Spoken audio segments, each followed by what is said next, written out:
નમસ્કાર. આજના આ ખાસ એક્સપ્લેનરમાં આપણે લેસન 5.3 એટલે કે વર્બલ કમ્યુનિકેશનના લેખિત ભાગ વિશે વાત કરવાના છીએ. જુઓ, પ્રોફેશનલ દુનિયામાં જો તમારે સફળતાપૂર્વક આગળ વધવું હોય ને તો તમારી પાસે યોગ્ય સાધનો હોવા જ જોઈએ, બરાબર ને? તો આજના આ સત્રનો આપણો મુખ્ય ટાર્ગેટ એક મજબૂત પ્રોફેશનલ રાઇટિંગ ટૂલકિટ તૈયાર કરવાનો છે, જેમાં આપણે 3 મુખ્ય અને પાયાની બાબતો શીખીશું: લેટર રાઇટિંગ, ઈમેલ રાઇટિંગ અને રિઝ્યુમ રાઇટિંગ. શરૂઆત કરીએ તે પહેલાં ચાલો આપણા ભૂતપૂર્વ રાષ્ટ્રપતિ અને મહાન વૈજ્ઞાનિક ડૉક્ટર એપીજે અબ્દુલ કલામ સાહેબના એક અદ્ભુત વિચાર પર નજર કરીએ. તેઓ કહેતા હતા કે જો 4 બાબતોનું પાલન કરવામાં આવે, મહાન ધ્યેય હોવું, જ્ઞાન મેળવવું, સખત મહેનત અને દ્રઢતા, તો કંઈ પ્રાપ્ત કરી શકાય છે. ખરેખર પ્રેરણાદાયક વાત છે. બસ એ જ રીતે આ અસરકારક લેખનકળા શીખવી એ પણ એક મોટા ધ્યેય સુધી પહોંચવા માટે જરૂરી જ્ઞાન મેળવવાનો જ એક બહુ અગત્યનો ભાગ છે. તો ચાલો ફટાફટ આજના એજન્ડા પર એક નજર કરી લઈએ, જેથી ખ્યાલ આવે કે આપણે શું કવર કરવાના છીએ. સૌથી પહેલાં પ્રોફેશનલ રાઇટિંગ ટૂલકિટ, ત્યારબાદ ફોર્મલ લેટર એટલે કે ઔપચારિક પત્ર કઈ રીતે લખવો, પછી એકદમ પરફેક્ટ ઈમેલ ક્રાફ્ટ કરતા શીખીશું અને છેલ્લે રિઝ્યુમ વિશેની તમામ મૂંઝવણો દૂર કરીશું. ઓકે, તો ચાલો શરૂ કરીએ આપણો પહેલો વિભાગ, પ્રોફેશનલ રાઇટિંગ ટૂલકિટ, પાયાના કૌશલ્યો. જુઓ, ઔપચારિક સંચાર એટલે કે ફોર્મલ કમ્યુનિકેશન એ કોઈ બોજારૂપ કામ નથી. હકીકતમાં આ એક એવી પ્રેક્ટિકલ ટૂલકિટ છે જેની જરૂર દરેક યુવા પ્રોફેશનલને પડે જ છે, પછી તે ગમે તે ફિલ્ડમાં કેમ ન હોય. આપણા સ્ત્રોતમાં આના માટે એક બહુ જ સરસ ઉદાહરણ આપેલું છે.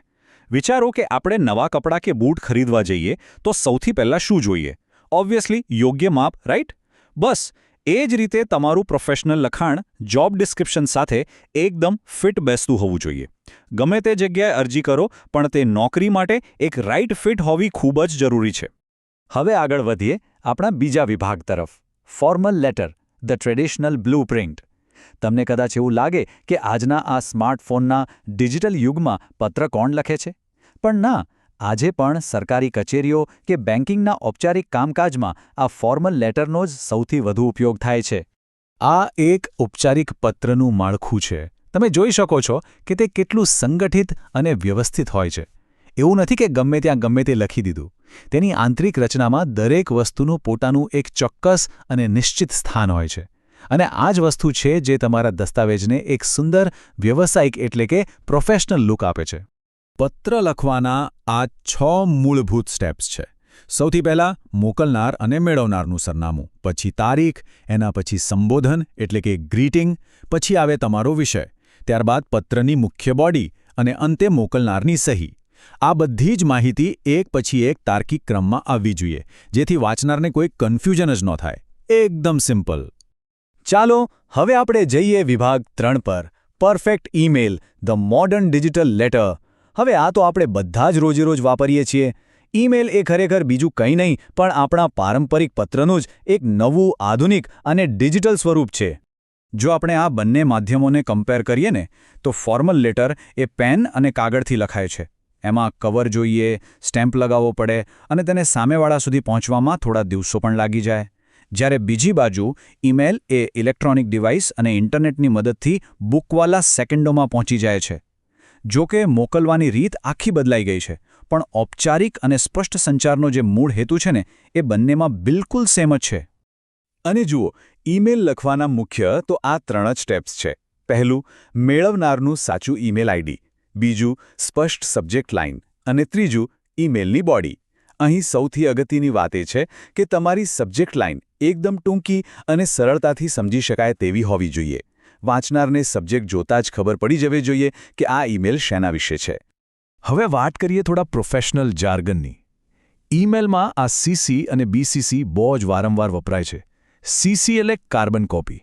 ઉદાહરણ તરીકે, કોઈ વિદ્યાર્થી પોતાના શિક્ષકને પ્રોજેક્ટ વિશે ઈમેલ કરે ત્યારે તે પોતાના પ્રોજેક્ટ પાર્ટનર્સને પણ સીસીમાં રાખી શકે છે, જેથી બધાને ખબર રહે કે શું ચાલી રહ્યું છે. જ્યારે બીસીસી એટલે બ્લાઇન્ડ કાર્બન કોપી. જ્યારે તમારે મૂળ મેળવનારને જાણ કર્યા વિના અન્ય કોઈને કોપી મોકલવી હોય ત્યારે બીસીસીનો ઉપયોગ થાય છે. આ એક બહુ જ ઉપયોગી પ્રોફેશનલ ટૂલ છે. ચાલો હવે આપણે પહોંચી ગયા છીએ આપણા ચોથા અને સૌથી અગત્યના વિભાગ પર, રિઝ્યુમ, માર્કેટિંગ યોર એક્સપિરિયન્સ. કોઈ પણ નોકરી મેળવવાની આખી જર્નીમાં રેઝ્યુમ એ કંપની સામે તમારું સૌથી પહેલું પ્રતિનિધિત્વ કરે છે. એ જાણે કે તમારી પ્રોફેશનલ ઓળખ છે. આ એક સ્ટેન્ડર્ડ રિઝ્યુમ ફોર્મેટ છે. તેનું લેઆઉટ અને વિઝ્યુઅલ બ્લોક સ્ટ્રક્ચર જુઓ. કેવી રીતે બધી માહિતી એકદમ વ્યવસ્થિત રીતે ગોઠવાયેલી છે. આ એક એવો રસ્તો છે જેનાથી તમે કંપનીને બહુ જ ઝડપથી અને સરળ રીતે કહી શકો છો કે જુઓ, આ નોકરી માટે હું જ પરફેક્ટ કેન્ડિડેટ છું. એટલે તેનું સંગઠન હંમેશા આકર્ષક અને નીટ એન્ડ ક્લીન હોવું જ જોઈએ. એક સારા રિઝ્યુમના આ 5 મુખ્ય અને આવશ્યક બ્લોક્સ છે. તમારું નામ, કોન્ટેક્ટ ડિટેલ્સ, તમારું એજ્યુકેશન, તમારો એક્સપિરિયન્સ એટલે કે અનુભવ અને તમારા સ્કિલ્સ. અને હા, જે લોકો ફ્રેશર્સ છે અને હજુ કરિયરની શરૂઆત જ કરી રહ્યા છે, બિલકુલ ચિંતા ન કરતા. જો કોઈ જ અનુભવ ન હોય તો તમે એક્સપિરિયન્સવાળા વિભાગને સ્કીપ કરી શકો છો. આ બિલકુલ નોર્મલ છે. દરેક જણ ક્યાંકથી તો શરૂઆત કરે જ છે ને. હવે આ સ્લાઇડ વિશે એક બહુ જ ઇન્ટરેસ્ટિંગ અને ફન ફેક્ટ જણાવું. શું તમને ખબર છે કે ભારતીય કાયદા મુજબ કોઈપણ કંપની ઉમેદવારની ઉંમર કે લિંગ એટલે કે જેન્ડરના આધારે ક્યારેય ભેદભાવ કરી શકે જ નહીં. અને આ કાયદાકીય હકીકતને કારણે તમારે તમારા રિઝ્યુમમાં ઉંમર કે લિંગ જેવી અંગત વિગતો લખવાની કોઈ જ જરૂર નથી.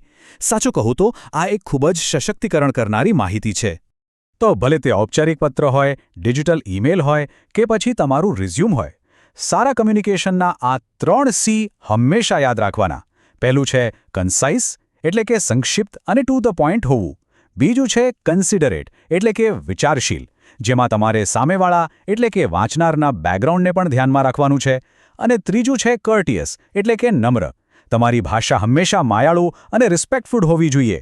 આ સિદ્ધાંતો ફોલો કરશો ને તો ગેરંટી છે કે તમારો મેસેજ હંમેશા 100% સાચી રીતે જ પહોંચશે. અંતે તમારા માટે એક વિચારવા જેવો પ્રશ્ન મૂકીને જાઉં છું. વિચારો કે જો અત્યારે દુનિયાની કોઈ પણ ડ્રીમ જોબ તમારા માટે અવેલેબલ હોય તો તમારી તે જોબ એપ્લિકેશનના ઈમેલની સબ્જેક્ટ લાઇન કેવી હશે? આજે આપણે જે કંઈ પણ શીખ્યા છીએ ને તેનો ઉપયોગ કરીને તમારી પહેલી પ્રોફેશનલ એપ્લિકેશન તૈયાર કરવાનો પ્રયત્ન ચોક્કસથી કરજો.